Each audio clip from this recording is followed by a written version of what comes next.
മൂന്നാം മോദി സർക്കാരിന്റെ സത്യപ്രതിജ്ഞയ്ക്ക് തൊട്ടു മുമ്പ് രാജീവ് ചന്ദ്രശേഖർ ഒരു പോസ്റ്റ് ഇട്ടു.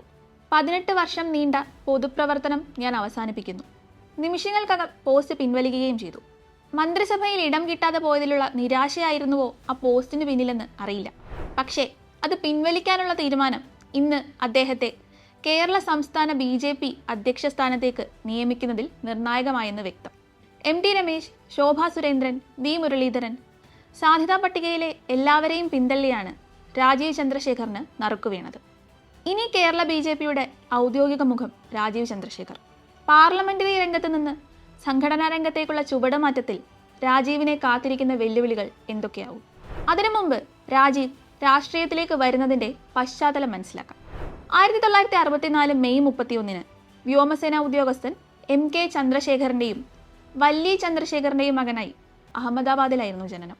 മണിപ്പാൽ ഇൻസ്റ്റിറ്റ്യൂട്ട് ഓഫ് ടെക്നോളജിയിൽ നിന്ന് ഇലക്ട്രിക്കൽ എഞ്ചിനീയറിംഗിൽ ബിരുദവും ഷിക്കാഗോയിലെ ഇലിനിയോസ് ഇൻസ്റ്റിറ്റ്യൂട്ട് ഓഫ് ടെക്നോളജിയിൽ നിന്ന് ബിരുദാനന്തര ബിരുദവും.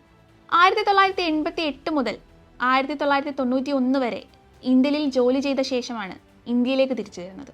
വിവാഹശേഷം ഭാര്യാപിതാവ് TPG നമ്പ്യാരുടെ ബ്രിട്ടീഷ് ഫിസിക്കൽ ലബോറട്ടറീസ് എന്ന BPL ഗ്രൂപ്പിൽ രാജീവും ഭാഗമായി. 1994 BPL മൊബൈൽ സ്ഥാപിക്കുന്നത്. 2005 BPLന്റെ 64% ഓഹരികൾ 8,214 കോടി രൂപയ്ക്കാണ് വിറ്റത്. 2005 Rajeev Chandrasekhar $100 million Jupiter capital എന്ന ഫിനാൻഷ്യൽ ഇൻവെസ്റ്റ്മെന്റ് കമ്പനി തുടങ്ങി.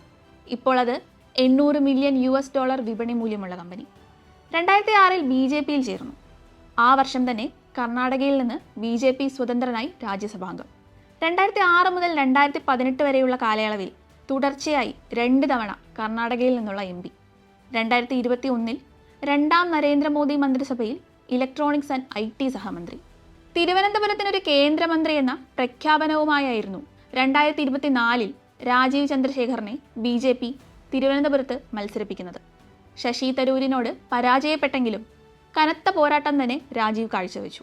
തൊട്ടു മുമ്പുള്ള തിരഞ്ഞെടുപ്പിൽ 99,889 വോട്ടുകൾക്കാണ് തരൂരിനോട് അടിയറവ് പറഞ്ഞതെങ്കിൽ 2024 തരൂരിൻ്റെ ഭൂരിപക്ഷം 16,077 കുറയ്ക്കാൻ രാജീവിന് കഴിഞ്ഞു.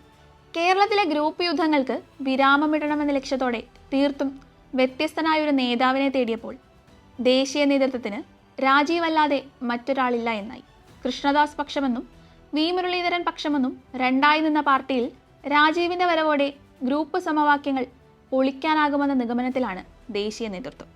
ടെക്നോക്രാറ്റായ രാജീവിന് യുവജനങ്ങളെ ആകർഷിക്കാൻ കഴിയുമെന്നും കേരള BJPക്ക് പ്രൊഫഷണൽ ടച്ച് കൊണ്ടുവരാൻ കഴിയുമെന്നും അവർ കരുതുന്നു. തദ്ദേശ തിരഞ്ഞെടുപ്പാണ് ആദ്യ പരീക്ഷ. പന്തളം, പാലക്കാട് നഗരസഭകൾ നിലനിർത്തേണ്ടത് ജീവൻ മരണ പോരാട്ടം.